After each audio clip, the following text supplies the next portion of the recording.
first team there? You saw that. I guess it didn't work. Oh my, such a pity. It was very unfortunate goal. So 2-0 Vandy.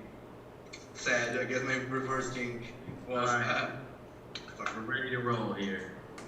Sorry to interrupt. We've got Velus Jones Jr. here. Yes, indeed. Question, hit the raise your hand function, and we will call on you. Velus, can you hear us? Yes, sir. I can hear you guys. Perfect. We'll start with Vince Farrar, and then we'll go to David Pascal.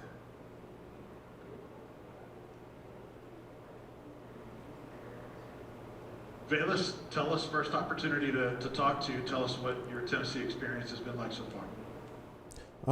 My Tennessee experience has been a great experience. Bonding with my brothers, my teammates, the offense, the QBs. It's been a great experience. It's nothing like SEC football, and this is something I dreamed about ever since I was a kid coming up, and just making dreams realities. So it's been a great experience. And, we've been blessed to have fans at the stadiums due to COVID. And so, I can't complain. I'm just blessed to be here. And then just a quick follow-up. Obviously, your relationship with T Barton, I assume, had a big impact in you choosing Tennessee. Talk about T's involvement in you coming to Tennessee. Yes, T was my former coach at the University of Southern California. It was big on my decision, but not only that, knowing the history of Coach Pruitt and what he's did in his time being a coach and his accomplishments, and Jim Chaney as well, and also the absence of the two top receivers that had left for the draft, that played a big role for me coming here as well. So yeah. Velus, you've talked about what you've liked about this new experience. What's been the biggest challenge for you since arriving at Tennessee in this season? I mean, it's not. I wouldn't say like a challenge. It's just the difference between playing Pac-12 football and SEC football. We know the SEC is like a junior varsity for the NFL.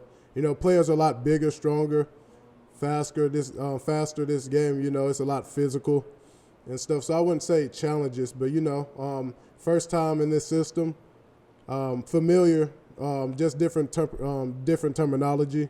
So I wouldn't say like challenges, just like adapting, just getting a feel for everything. And then I guess the last game was obviously disappointing at Arkansas, but Coach Pruitt after the game said he wants to take more shots and kind of open things up, be a little more aggressive. Did you like hearing that, and is that something you'd love to be a part of? Yes, I'm a part of like everything with my coaches. They call the plays and we line up and run them, and we're gonna live by that and we're gonna die about that. Me and the offensive guys, and if they call a play, we just got to go out there and execute at the end of the day. I feel like there's no such thing as a bad play call. You can turn the call good or you can turn it bad, and so us as an offense, we're just gonna stick together. And, we're just gonna keep working our butts off. David Oven and Ben McKee. Bills, what do you kind of see as your role in this offense, and how would you assess your performance this season? I see my role in this offense as a veteran, giving knowledge, because it's all about giving knowledge to the younger guys, because once you leave, you're replaced, and, just taking those younger guys up under my wing and stuff and giving them as much knowledge as possible, and hopefully turning them better players than I am. And also, I'm here for my team. Any way I can help my team be successful to get a win at the end of the day or night, is good for me. So I feel like, my purpose is to be the best team player I can be, and, and also better myself and my skill set to help my team be successful. So, yeah, that's my feel like. Velus, I'm curious, with the NCAA granting this a free year of eligibility, how much thought you've given to returning for a second senior season? I mean, I'm just like focused on the task at hand, due to this COVID and these postponing games. I'm just taking it one step at a time. That's what I've been trying to get better at over my years of being a college football player. Just stop thinking just stop thinking ahead and, and live in the moment and, and work your tail off in the moment and stuff. So when that time comes, like that time will come. And so that's where I'm at with that right now. I'm here.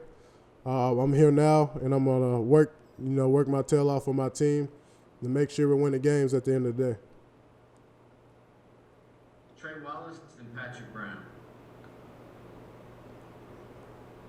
Velus, you and the other wide receiver group, I know that you had thoughts of coming to Tennessee prior to this season.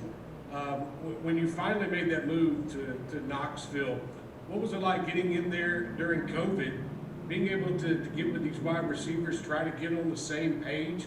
I know last time you were thinking about it, Jennings and Callaway were still here.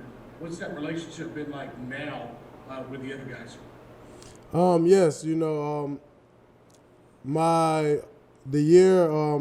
last year, before last season when I was at USC, I had intentions on like coming here, but I talked with the family, and getting my degree was the best thing for me. So I stayed an extra year, and after this past season, I came to Tennessee, and it's been a great experience. Like no other place I'd rather be. And, even though times were tough, when this COVID was going on, like we were limited to the things we can do. So every chance, we got, we bond, whether it's, going out as a group, every chance we got to hit the field, teach each other, learn from each other, and like coach each other. Cause like at the end of the day, it's about like the people, people's playing on the field. Like we have to stick together and stuff. And so, I can say it was challenging because it was limited. We were so limited to the things we can do, but I feel like we did a good job on the way we came along. Velus, and a follow-up to that real quick. T Barton, he's a big part of why you came here, but him also being from the Mobile area, the areas that you grew up in and around, how big is that to have somebody just from your hometown as your position coach? It can't be understated, can it? Yeah, it's a blessing. Not many players, have that connection with their coaches. Him understanding me, understanding our background, our culture, where we come from. I look at it as a blessing. This is like a different level, a different level of like thinking and stuff like that. So he knows the type of player I am. He knows the type of young man I am, and he knows like my potential and where I can be. He's going to push me. So just, having that and, and him having that understanding of our background and where we came from, and how hard we work to be in a position, me playing in the league in the future, him being a coach now, we just, it's just a great feeling to know like two kids from Mobile, Alabama, out here chasing their dreams and stuff. And just to have him as a coach, it's a true blessing. You came to Tennessee with a pretty strong reputation as a kickoff returner. Is that something you kind of always enjoyed, and what do you think makes someone a good kickoff returner like you are? I went to USC, 2016. I redshirted my first year, and my former special team coach, Coach Baxter, John Baxter, he believed in me, and I always believed in myself. And, as a player, you have to believe in yourself, even if nobody will. And, I always believed in myself, and, I knew I can accomplish anything through Christ. I'm a big believer in the Lord. And also being motivated from my cousin, my older cousin, Colin Towner, that has like the kickoff return average in the NCAA. It's the leader of that. So, that being like motive and like the athletes I had in my family, just like my background, because, football is like a culture in Mobile, Alabama. I've been playing since I've been 4 years old, and I haven't missed a year. So, football is like everything to me. And so when you take that serious, like, it's just been built in me. It's been built in me since I was young, whatever I'm going to do it to the fullest.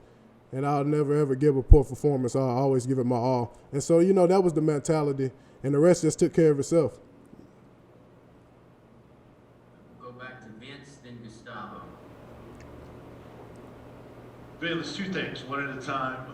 One, I know a lot of guys always point to execution, why things aren't working out or or having great success, but why do you think you guys haven't been able to have a lot of explosive plays offensively? I will say, like we just have to like stick together. We have to stick to it. The season's not over yet, and we know the season hasn't been the way we want it to, but we still got 4 more games, and we can turn that all around. And so, we're just gonna stick to the strip. At practice, everybody, giving 100%, because it all starts at practice. We have to stay tough on each other. Tough love. We have to be a coach to one another. We can't cut slack on one another. And like I said, we have 4 more games left in the season. So, and I definitely believe we can turn this around with deep shots and all. Sorry, Velus. And you talked about, coaching and helping guys out, including the young guys that you want to do. Give us a word or two on each of those freshmen that came in that big class and what you've seen from each of those guys. You say give you a word? Yeah, just a sentence or two on each of the freshmen, what you see from the skill set, potential, any of that kind of stuff. Well, Malachi Wadman, I see a lot of potential. He also played basketball. I'm pretty sure you guys seen some of his highlights. And, and I just, just telling him, just be consistent and the rest will take care of itself. He has the body frame and, like, his strength is high point balls. And, if he can do that consistently, he could be playing in the league and making a lot of money for a long time. And, Jalen Hyatt, I told him he was a different receiver the first time I had met him. And I was like, his skill set, not many people are able, not many people are blessed with that skill set so early and stuff like that with his route running abilities. And, he's blessed with speed and stuff. And so, if you're really, whatever you're good at, use that to your advantage and use that to the best of your abilities. And I've been telling them. And, like, I believe in all the young freshmen and stuff. And I know they'll do great things here. They'll definitely be future All-Americans. Velus, how important was it to have this open week to kind of get back to some fundamentals, to kind of get things back on track, especially with the things not going your way, the team way, in the past couple of games? You talking about this bye week we just had due to COVID? Yeah, how important it was to get things back on track? I feel like everything happens for a reason, and this was a blessing. For us, to get our feet back under ourselves. People to heal up and stuff that got nicks and bruises and stuff like that. And I felt like this week was really important. Just to get back to the basics, because there's no need to panic whatsoever.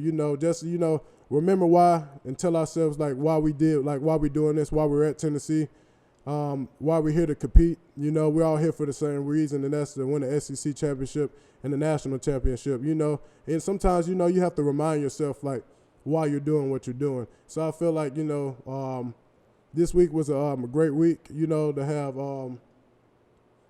to reflect on ourselves and and who we are. So this week was much needed. It was very much needed.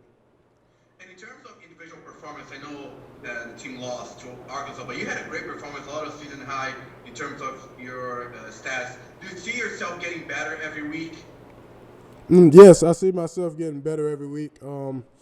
It all starts at practice, though. What you put in is what you're going to get out. And everybody knows that. The greatest knows that. What you put in, the work you put in, you're going to get out. And, the work you don't put in, it's going to show.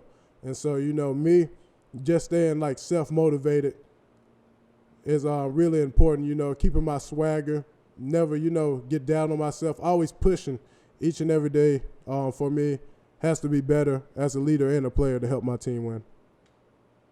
And last question to Jimmy, we have DeAndre here. Do you feel at this point that you can play all the receiver positions? Yes, I am extremely blessed, to be placed outside. I've been labeled a lot as like a slot guy, in my career. And like me being outside is just, taking it to a whole nother game. Not only on this level, it'll help me for the next level as well. Them placing me out there, learning to run the outside routes and stuff like that, which my route running abilities are much improved. And so once you master the outside, and I feel like once they place you inside, it's like, taking candy from a baby. So I love playing outside, but now I'm in position where I could be anywhere they need me to be on the field and know what to do. And you were asked about comparing the Pac-12 to the SEC. How would you compare Los Angeles to Knoxville? I would say Los Angeles is a busy city. You know, the city doesn't sleep. There's always something going on, especially the population is way greater. You know, just the population, this is more people. And the weather, of course, you know, it gets real cold here. But the thing I can say about Knoxville, it's a home feeling. I'm like 6 hours and a half away from Mobile, Alabama. You know, my family get to come up here and see me play. You know, and that's not, I didn't have that much at SC. I'll probably get to see them like once or twice a year. They'll come out to one game, you know. And so Knoxville is definitely a home feeling. The people here, love the people. People are very nice and stuff. You know, Los Angeles is just like a different animal. You know, it was definitely culture shock when I came out of high school going out there. But now I feel like I'm back in my element, being in Knoxville, and like back to the basics.